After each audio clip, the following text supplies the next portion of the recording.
Good evening दोस्तों। कैसे हैं आप लोग? उम्मीद करता हूँ बहुत ही बढ़िया होंगे और आप लोगों की पढ़ाई भी बहुत अच्छी चल रही होगी। हमारी बात हो रही थी वॉकिंग टूर्स पर। आर.एल. स्टीवनसन द्वारा बहुत ही अच्छा एक ऐसे लिखा गया है जिसके बारे में हम लोगों की बात हो रही थी। थोड़ा सा हमने आर.एल. स्टीवनसन के बारे में देखा और क्या देखा था। उनका पूरा नाम Robert Louis Stevenson, Scottish novelist हैं और एसेइस्ट भी हैं। 1850 में जन्म, 1894 में डेथ, ये उनके इम्पोर्टेंट वर्क्स थे। हमने ऐसे के बारे में बात करी। 1876 में पब्लिश हुआ था पहली बार कॉर्नहिल मैगजीन में और 1881 में वर्जीनी बश। बाद में देखा था कि ये जो है विलियम हैजलिट का ऐसे है ऑन गोइंग जर्नी, उसको आगे बढ़ाता है। ये उनकी थीम्स थी।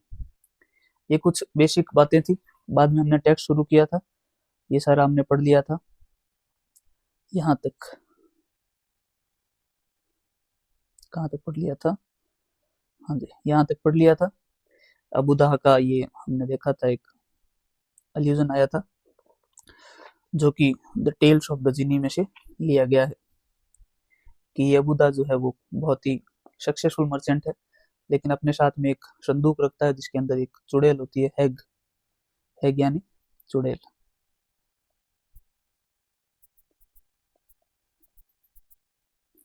जो अपने साथ एक चुड़ैल रखता है और वो उसको दर्द देती है। ठीक इसी प्रकार से जब कोई वॉकिंग टूर पे जाता है तो अगर वो अपने साथ एंग्जाइटीज रखता है, अपने काम की प्रॉब्लम्स को रखता है, तो वो एक हैक की तरह होती है जो उसको वॉकिंग टूर का मजा नहीं लेने देती है।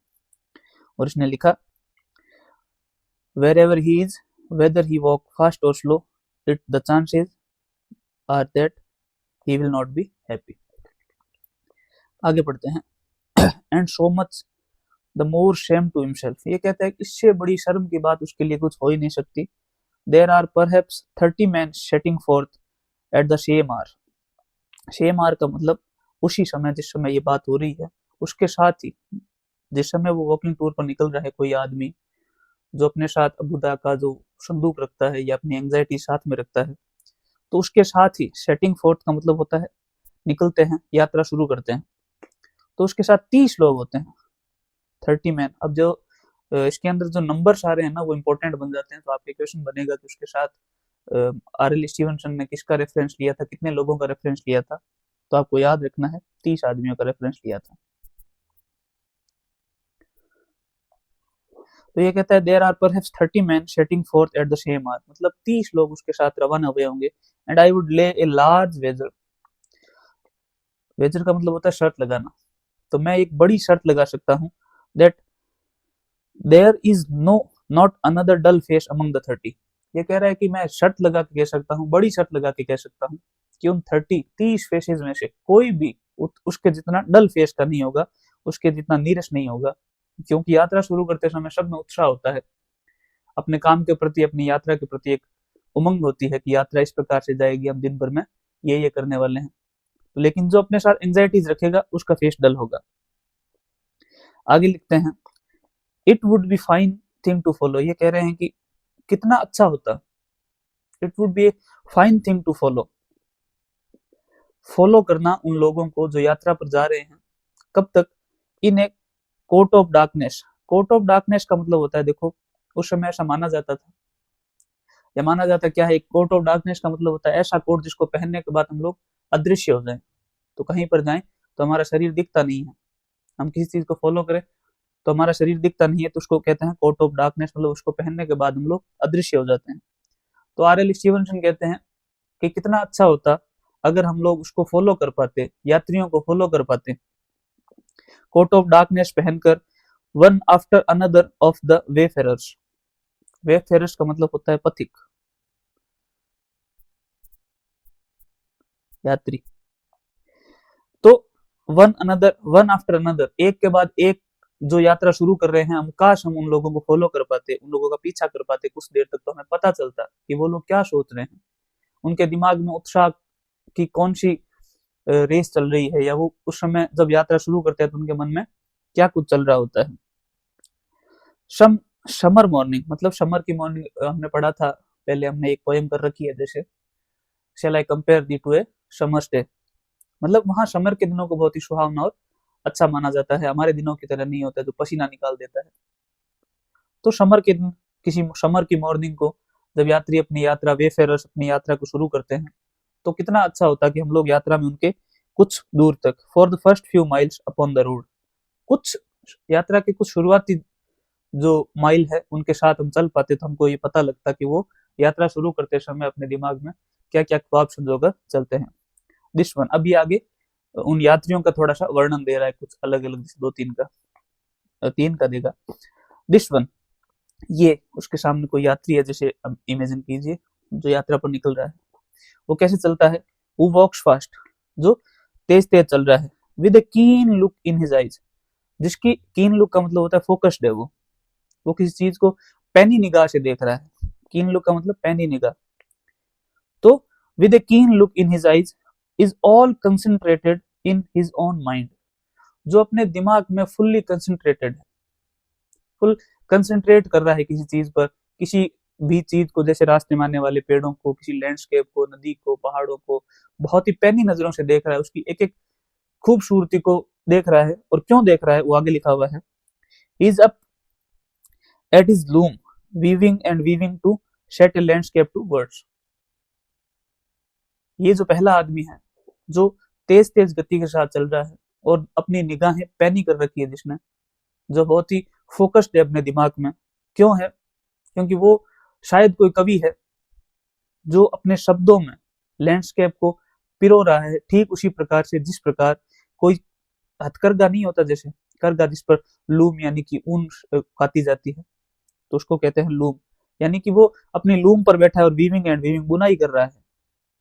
वीविंग एंड वीविंग मतलब बुनाई कर रहा है शब्दों की, जैसे वहां तो ऊन काती जाती है लूम पर बैठकर, लेकिन ये जो यात्री निकला है जो फास्ट फास्ट चल रहा है और सारे लैंडस्केप को जो है पैनी नजरों से देख रहा है, उसके दिमाग में बस वही बात चल रही है कि कैसे वो इन पहाड़ों की सुंदरता को, इन नदियों की, सीनरी की जो सुंदरता है उसको वो अपने शब्दों में पिरो सके, to set the landscape to words, अपने शब्दों में पिरो सके, मतलब ऐसा कोई कवि ही कर सकता है। तो एक तो होगी कवि की बात। आगे चलते हैं, आगे इसने लिखा है दिस वन, यानी कि अब दूसरे की बात हो रही है। पहला हो गया कवि जो लैंडस्केप को अपने शब्दों में पिरोना चाहता है, दूसरा हो गया this one peers about. Peers about का मतलब होता है ध्यान से देखना, पियर्स अबाउट का मतलब होता है ध्यान से देखना। This one peers about as he goes, जैसे जैसे वो आगे बढ़ रहा है वो ध्यान से देखता हुआ जा रहा है, अमंग द ग्रासेस, ग्रास यानी कि घास के बीच में से वो देख रहा है, ही वेट्स, वो वेट कर रहा है, बाय द कैनाल, कैनाल मतलब होता है नहर, नहर के किनारे किनारे, बाई मतलब किनारे या साथ में, नहर के साथ साथ में, to watch the dragonflies, मतलब ये जो व्यक्ति है वो प्रकृति से जुड़ा हुआ व्यक्ति है, प्रकृति की चीजों को या जानवरों से प्रेम करता है, तो वो धीरे धीरे चल रहा है, उसको तेज चलने से कोई मतलब नहीं है, वो रुक रुक कर हर छोटी छोटी चीजों पर ध्यान देते हुए चल रहा है। ही लीन्स मतलब वही व्यक्ति जो ड्रैगन फ्लाइज का वेट कर रहा है कैनाल के किनारे, ही लीन्स मतलब वो झुका है, झुककर खड़ा है, on the gate of a pasture, pasture मतलब होता है चारागाह जहाँ गायें भैंसे बकरियां सब चरती है, तो वो उन पर लीन यानी कि झुककर खड़ा है। And can not look enough, can not look enough का मतलब कोई ऐसा मन को भाने वाला दृश्य देख रहा है जिससे उसको देखकर मन ही नहीं भर रहा है उसका, तो उसको कहते हैं he can not look enough, मतलब मन को इतना भा गया है वो दृश्य जिसको वो देख रहा है, वो दृश्य क्या है, अपॉन द कॉम्प्लासेंट काइन, काइन होती है गाय, एक इंग्लिश का आर्काइव वर्ड है, बहुत पुराने टाइम में गाय को या काऊ को कहा जाता था काइन। तो जो शांत गायें उस चारागाह में चल रही है, जिनको कोई चिंता नहीं है भविष्य की, बस वो शांति के साथ उस पास्चर में या उस जो चारागाह है उसमें उस चारे का मजा ले रही है, तो वो दृश्य उसको इतना लुभावना लग रहा है कि वो आगे नहीं बढ़ पा रहा है। इस तरीके के दो व्यक्तियों की बात हुई। एंड हियर कम्स अनदर, फिर ये तीसरे व्यक्ति की बात कर रहा है, यात्रियों का वर्णन कर रहा है। पहला यात्री जो कवि था, जो अपने शब्दों में सारे के सारे लैंडस्केप जो वो देखता जा रहा है, एक एक लैंडस्केप को अपने शब्दों में पिरोना चाहता था। दूसरा व्यक्ति जो प्रकृति के साथ जुड़कर प्रकृति की चीजों को महसूस करते हुए खुद की जिंदगी को उसी तरह धीमी चाल में चलाना चाहता है। अब तीसरे की बात कर रहे हैं, talking, laughing and gesticulating to himself. तीसरा व्यक्ति वो है जो बात कर रहा है अपने आप से, अकेला चल रहा है लेकिन फिर भी बात कर रहा है, हंस रहा है। जेस्टिकुलेटिंग का मतलब होता है इशारे कर रहा है, जैसे फोन में जेस्चर्स यूज नहीं करते, ठीक उसी प्रकार से खुद खुद के साथ ही बातें कर रहा है पागलों की तरह। तीसरा व्यक्ति ऐसा है जो बिल्कुल प्रकृति के मजे लेते हुए चल रहा है। इस faces changes for from time to time, समय के साथ उसके चेहरे के जो हाव भाव है बदल रहे हैं। कभी उसको चेहरे पर गुस्सा आ रहा है, कभी खुशी आ रही है। क्यों आ रही है? क्योंकि वो भविष्य की बीती हुई उन बातों को सुखद एहसास कर रहा है। हो सकता है उसको तकलीफ हुई थी तो कभी उसको वो याद आ रहा है, तो उस हिसाब से उसके चेहरे के भाव चेंज हो रहे हैं। And indignation flashes from his eyes और एंगर क्लाउड्स हिज फोरहेड। ये कह रहा है कि कभी कभी उसके चेहरे पर आक्रोश जो उसकी आंखों में चमक रहा है, फ्लैशेस मतलब चमक रहा है, इंडिग्नेशन मतलब आक्रोश, फ्लैशेस मतलब चमक रहा है। तो जो व्यक्ति जो है, जो चल रहा है, जिसके चेहरे के हाव भाव समय समय पर चेंज हो रहे हैं, जो खुद के साथ बातें करते हुए चल रहा है, हंसते हुए चल रहा है, उसके चेहरे पर कभी जब उसको बुरी चीजें अपने भविष्य की याद आती हैं, अपने पास्ट की याद आती है, या उसके साथ कुछ होने वाला होता है, ऐसी चीजें कुछ याद करता है, तब वो आक्रोशित हो जाता है। जो अन्याय उसके साथ हुआ है वो उसकी आंखों में दिख रहा है, फ्लैशेस फ्रॉम हिज आईज, उसकी आंखों से चमक रहा है। एंड एंगर क्लाउड्स मतलब गुस्से के कुछ बादल उसके फोरहेड यानी कि उसके ललाट पर छाए छाए हुए दिख रहे हैं। तो ये हो गया तीसरा व्यक्ति। बाद में लिखता है कि ही इज कंपोजिंग आर्टिकल्स। ये कहते हैं कि ऊपर जितने भी व्यक्ति गए हैं वो और उनके साथ चलने वाले कुछ व्यक्ति, वो आर्टिकल्स लिख रहे हैं। जरूरी नहीं है वो पेन पेपर लेकर लिख रहे हो, उनकी सोच की गहन चिंतन की पराकाष्ठा पार हो जाए, वो प्रकृति के साथ इतने जुड़ जाए कि वो लोग चलते चलते हुए भी अपने दिमाग के अंदर या तो आर्टिकल्स लिख रहे हैं, डिलीवरिंग ओरेशंस मतलब वो कोई जोशीले भाषण दे रहे होते हैं, या कंडक्टिंग द मोस्ट इम्पैशन्ड इंटरव्यूज, या वो कोई इंटरव्यू ले रहे हैं चलते चलते, बाय द वे मतलब रास्ते में चलते चलते।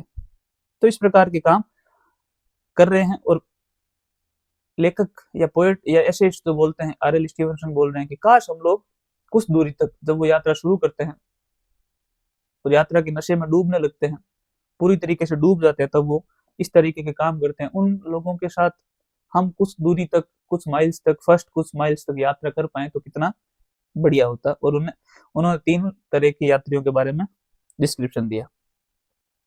ठीक है, आगे पढ़ते हैं। आगे लिखा है ए लिटिल फादर ऑन, कुछ दूर चलने के साथ या कुछ दूरी तक चलने के बाद, and it is like as not he will begin to sing. ये कहते एज, ये देखो ये लिखा हुआ है ना, एज लाइक एज नॉट, इसका मतलब होता है हो ना हो, यानी कि इस बात की पूर्णतः संभावना है। क्या लिख रहा है? कुछ दूर चलने के बाद, and little farther on, and it is as like as not, हो ना हो, he will begin to sing, कि वो कुछ दूर चलने के बाद हो ना हो गाना शुरू कर देगा। इस बात की पूरी संभावना है, क्योंकि हमने पीछे फाइन इंटॉक्सिकेशन की बात करी थी। तो जब प्रकृति का नशा, उस चलने का नशा उस पर पूर्ण रूप से सवार हो जाएगा, तो इस बात की पूरी संभावना है कि वो उछलने लगेगा, गाना गाने लगेगा, प्रकृति को पूर्णतः महसूस करने लगेगा। तो इस बात की पूरी संभावना है he will begin to sing, वो गाना शुरू कर देगा। एंड वेल फॉर हिम, अब जब वो गाना शुरू कर देगा तब उसके लिए अच्छा होगा क्या? Supposing him to be no great master in that art. ये कह रहा है कि उसको पता है कि वो इस आर्ट का मास्टर नहीं है, मतलब जो गाना गा रहा है वो गाने में बहुत सुरीला नहीं है, वो अच्छे से गाना नहीं गा सकता है, लेकिन जब वो यात्रा पे निकलता है वो अकेला, फ्रीडम इज द एसेंस, पीछे आया था ना, फ्रीडम इज द एसेंस। तो अकेले आप पैदल यात्रा पे चलते हैं तब इस चीज का यही फायदा होता है, इस चीज का यही महत्व है कि आपको कुछ कोई काम बहुत परफेक्टली नहीं आता है, फिर भी इस काम को आप प्रेजेंट कर सकते हैं, अपने आप से आप मिल सकते हैं, बातें कर सकते हैं, गा सकते हैं, क्योंकि समाज की जो आलोचना भरी नजरें होती है वो हम लोगों को वहां नहीं देख रही होती है, तो स्टीवनसन लिखते हैं कि यह उसके लिए अच्छा होगा, जबकि उसको पता है कि वो इस आर्ट का मास्टर नहीं है। इफ ही स्टम्बल अक्रॉस मतलब होता है मिलना, चलते चलते किसी से मिल जाना, टकराना।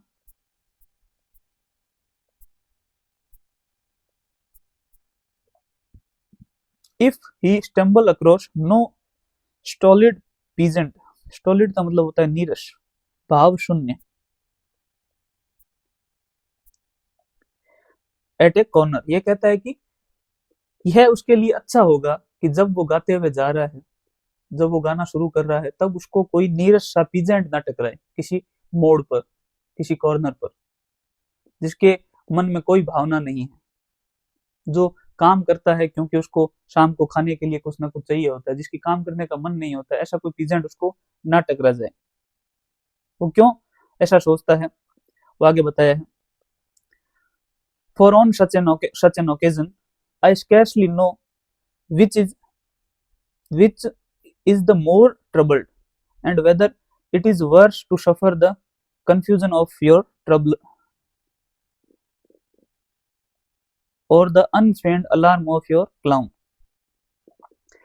ये क्या कहता है यहाँ पर, मोटी मोटी बात ये कहना चाह रहा है कि वो जो पीजेंट जिससे वो टकराता है, उसको इस तरह की चीजें देखने का तो वादी होता है। किस तरह की चीजें देखने का वादी होता है कि जब कोई व्यक्ति यात्रा करता है, जैसे क्लाउन का मतलब होता है आवारा या पागल,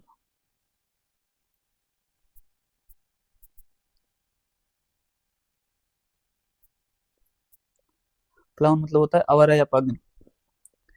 तो उसको उन आवारा या पागल लोगों को देखकर वो दुखी होते हैं, तो उनको दुखी होने देखने की तो आदत पड़ी हुई है।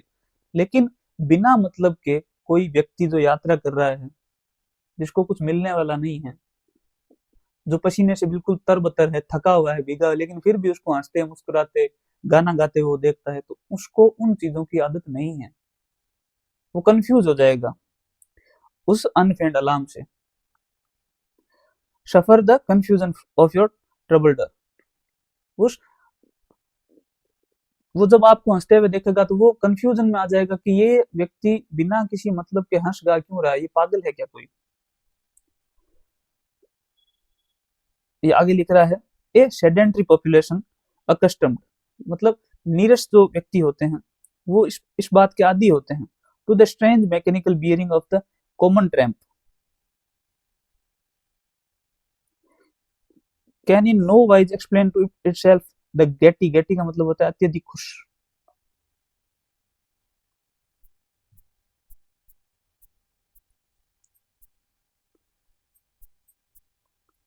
अत्यधिक खुश, या कह सकते हैं बिना बात की खुशी जाहिर करते हैं जो पासिर भाई, जो पथिक जो होते हैं। तो उसको जनरली यह आदत होती है कि वो लोगों को देखता है दुखी होते हुए यात्रा पर जब निकलते हैं, काम पर जब निकलते हैं, क्योंकि उनका मन नहीं होता है जाने का। लेकिन किसी यात्री के लिए, किसी पैदल यात्री के लिए उस यात्रा पर चलना थकना ही उसके लिए एंजॉयबल है, उसी वही चीजें उसको मजा देती है। उसके बाद हम लोग आगे पढ़ते हैं। आई न्यू वन मैन, मैं एक आदमी को जानता हूँ। वो अपने एक दोस्त का वर्णन कर रहा है कि मैं एक ऐसे आदमी को जानता हूँ, हु वाज अरेस्टेड, जिसको अरेस्ट किया गया था, as a runaway lunatic, lunatic का मतलब भी पागल होता है, रनवे का मतलब भागे हुए। तो मैं एक ऐसे आदमी को जानता हूँ जिसको अरेस्ट कर लिया गया था, इसलिए एज ए रनवे ल्यूनेटिक का मतलब उसको गिरफ्तार कर लिया गया था किसी भागे हुए पागल की तरह, बिकॉज क्योंकि although a full grown person with the red beard, उसके वो पूरी तरीके से परिपक्व व्यक्ति था, जिसको गिरफ्तार किया गया था। वो अपने एक दोस्त की बातें बता रहा है कि जिसको गिरफ्तार किया गया था वो फुल ग्रोन पर्सन था, पूर्णतः परिपक्व आदमी था, और उसके लाल दाढ़ी भी थी। ई स्किपिंग का मतलब होता है उछलना कूदना बच्चों की तरह, उछलना कूदना।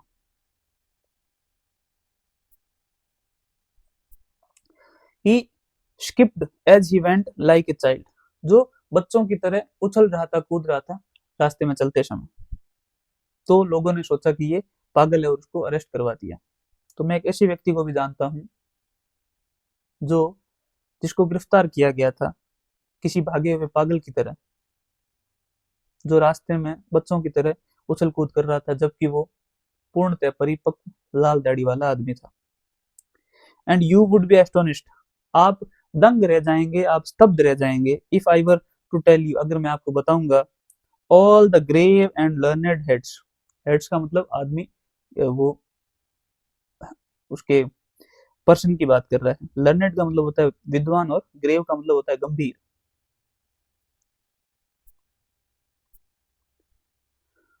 तो आप लोग दंग रह जाएंगे जब मैं आपको बताऊंगा कि ऑल द ग्रेव, गंभीर और विद्वान heads who have confessed me, that मतलब उन्होंने मुझसे आकर ये कन्फेस किया है, मुझे बताया है, व्हेन ऑन वॉकिंग टूर, जब वो वॉकिंग टूर पर होते हैं, देशेंग वो गाते हैं, एंड दे सेंग वेरी इल, और वो बहुत ही बुरा गाते हैं।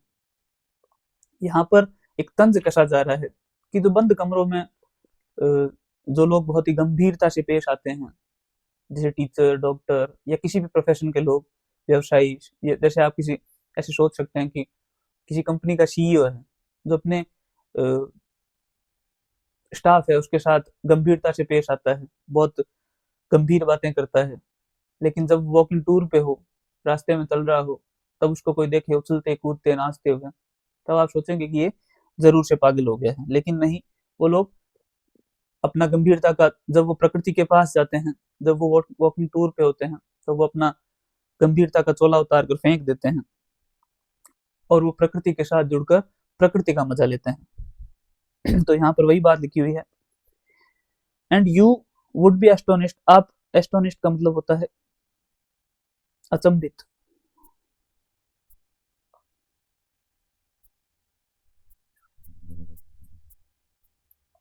तो ये कह रहा है कि आप अचंभित हो जाओगे जब मैं आपसे कहूंगा कि all the grave, all the गंभीर मतलब सभी गंभीर, और लर्नेड मतलब विद्वान व्यक्ति, जो जिन्होंने मेरे सामने कन्फेस किया है कि जब वो वॉकिंग टूर पर होते हैं तब वो गाते हैं और वो बहुत ही बुरा गाते हैं, and had a pair of red ears van, ये रेड ईयर्स का मतलब होता है शर्माना या शर्म से लाल हो जाना, रेड ईयर्स का मतलब शर्म से लाल हो जाना।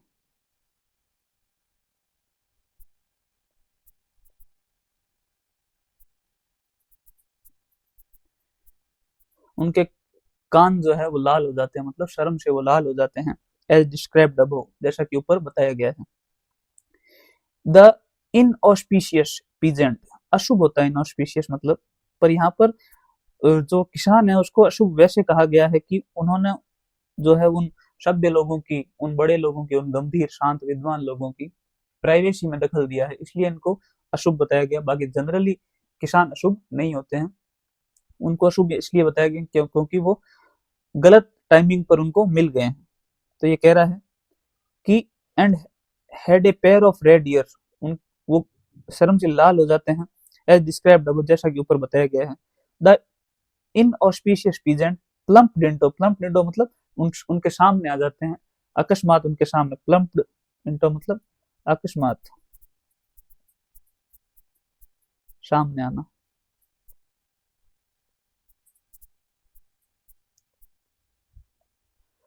Plump into their arms from round a corner, किसी मोड़ पर अचानक उनके सामने आ जाते हैं तो उनको उस तरह की अजीब हरकतें करते हुए देख लेते हैं, इसलिए उनको इनऑस्पिशियस पीजेंट कहा गया है। तो वो किसान जो उनके सामने अचानक से बिना किसी पूर्व जानकारी के आ जाते हैं और उनको नाचते गाते हंसते बोलते देखते हैं, जो कोई सामान्य व्यवहार नहीं होता है, जनरली वो उस तरीके का व्यवहार नहीं करते हैं, तब जब वो किसान उनके सामने आते हैं तब उनको लगता है कि ये इनऑस्पिशियस पीजेंट है और वो शर्म से लाल हो जाते हैं।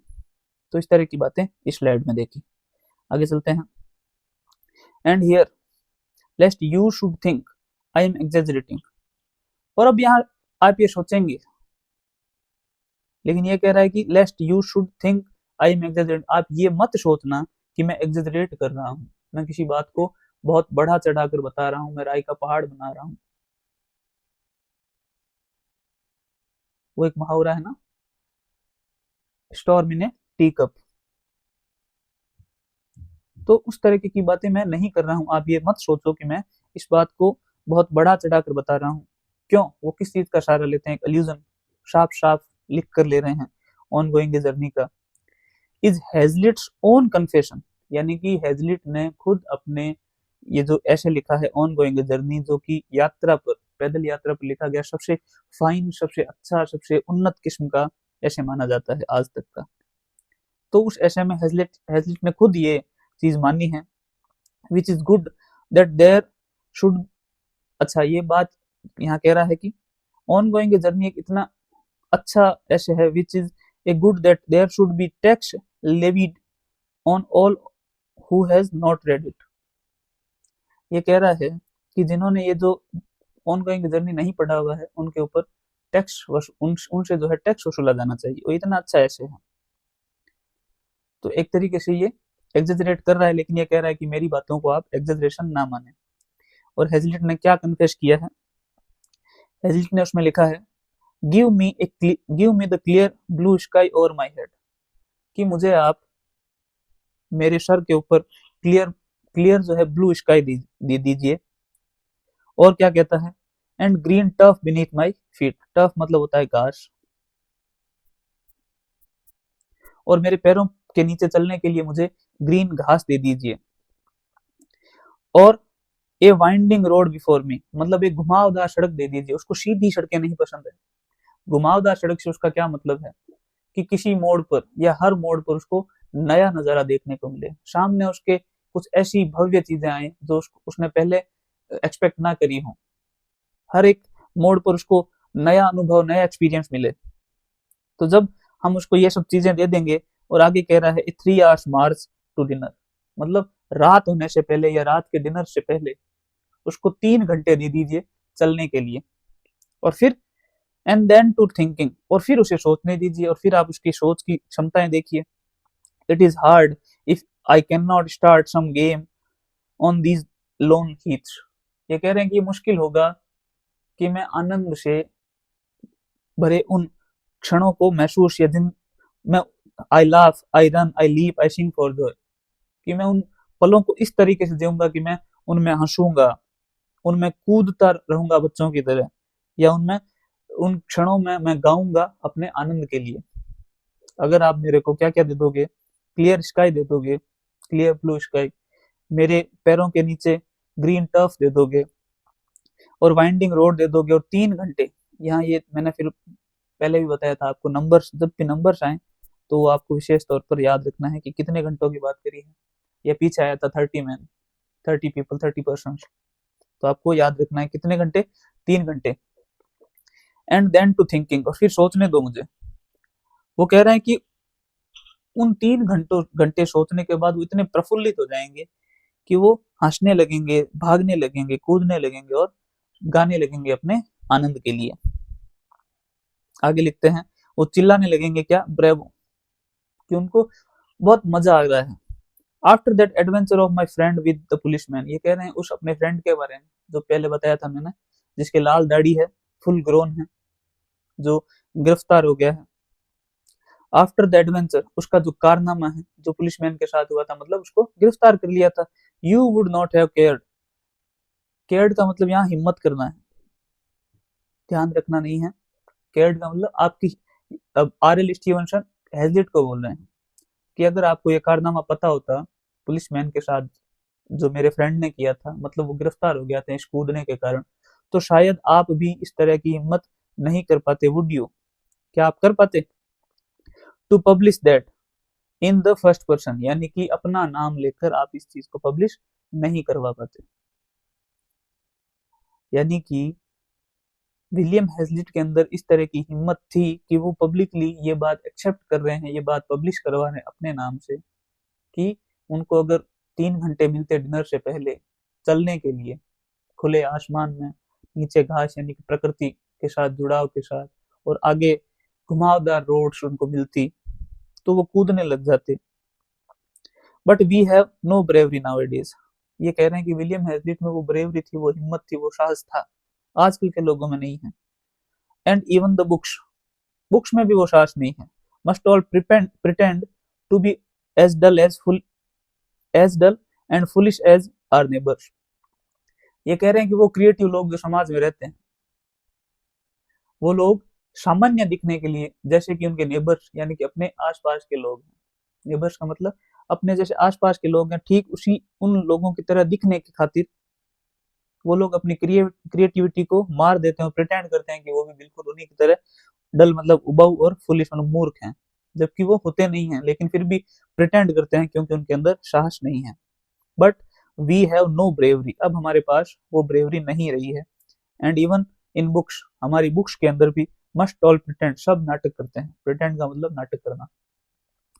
To be as dull and foolish as our neighbours, कि जितने उबाऊ और मूर्ख हमारे हमारे आसपास के लोग हैं उतने ही उबाऊ हम लोग सामान्य दिखने के लिए इस प्रकार का नाटक करते हैं क्योंकि हमारे अंदर ब्रेवरी या साहस नहीं है। It was not so Hazlitt, not so with Hazlitt, Hazlitt के साथ ऐसा नहीं था। उसको आसपास के लोग वो नहीं सुनते कि लोग क्या कहेंगे, चार लोग क्या कहेंगे, उन चार लोगों के बारे में सोचकर हम लोग अपने मन की अपनी जिंदगी को अपने हिसाब से नहीं जीते हैं। लेकिन हैजलिट इस प्रकार के नहीं थे। And notice how learned as he is, कि वो कितने विद्वान थे। एज इंडीड, वास्तव में। थ्रू आउट द एसे, पूरे एसे के अंदर उन्होंने अपने मन की बातें कही, जो किया वो जो जो कहते हैं कि उन्होंने इच्छा थी वो किया हमेशा। And notice how learned he is in the theory of walking tours, मतलब उन्होंने जिंदगी को सिर्फ जिया नहीं, उन्होंने एक वॉकिंग टूर्स की पूरी पूरी थियरी दी। वॉकिंग टूर का मजा कैसे लिया जाता है, पूरे वॉकिंग टूर्स की उन्होंने फिलोसफी दी। तो इस तरीके की फिलोसफिकल बातें हैजलिट ने की क्योंकि उनके अंदर इन चीजों को करने का साहस था। He is none of your athletic man in purple stockings, stockings मतलब होती है जुराबें पर्पल पर्पल रंग की। उस समय माना जाता था कि जो एथलीट होते हैं, जो रिकॉर्ड बनाते हैं, जो रिकॉर्ड बनाने के लिए लंबी दूरी तक यात्राएं करते हैं, पैदल चलते हैं, तो उनकी पहचान हुआ करती थी पर्पल स्टॉकिंग, ताकि लोग उनको अलग से देखें, अलग से जाने, उनको कॉमन मैन ना समझें। तो कहते हैं कि ही वाज, यानी कि हेजलिट कोई पर्पल स्टॉकिंग्स पहने एथलीट की तरह नहीं था। हु वॉक 50 माइल्स, जो एक दिन के अंदर 50 मील तक चले। उनके लिए तो 3 घंटे चलना ही अपने आप में एक आदर्श था, या 3 घंटे चलना ही पर्याप्त था सोचने के लिए। 3 hours march is his ideal. And then he must gave a winding road the epicure, और उसके बाद उनको वाइंडिंग रोड ही चाहिए होती थी, जैसे किसी एपिक्योर, एपिक्योर का मतलब होता है जो स्वाद लेकर खाता है, उसको हर निवाले के अंदर नया स्वाद चाहिए। ठीक इसी तरीके से विलियम हैजलिट को 3 घंटे चलने के लिए वाइंडिंग रोड चाहिए। वाइंडिंग रोड्स का मतलब पहले भी बताया मैंने आपको कि हर मोड़ पर नया नजारा, हर मोड़ पर उनको नई एक्सपीरियंस चाहिए। उनको सीधी सट रोड नहीं चाहिए जहां पर वो बिना किसी क्रिएटिविटी के चल रहे हैं। ये एक फिलोसॉफिकल थिंग है कि जब वो कुछ पहले से सोच समझ कर नहीं चलना चाहते हैं, उनको हर हर मोड़ पर नया एक्सपीरियंस चाहिए, जैसे किसी एपिक्योर को चाहिए। एपिक्योर का मतलब खाने के अंदर जो नया नया स्वाद ढूंढते हैं, नया नया खाना ट्राई करते हैं, उसको कहते हैं। ठीक है, तो आज हमने यहाँ तक किया। आज के लिए इतना ही। उम्मीद करता हूँ आप लोगों को समझ में आया होगा।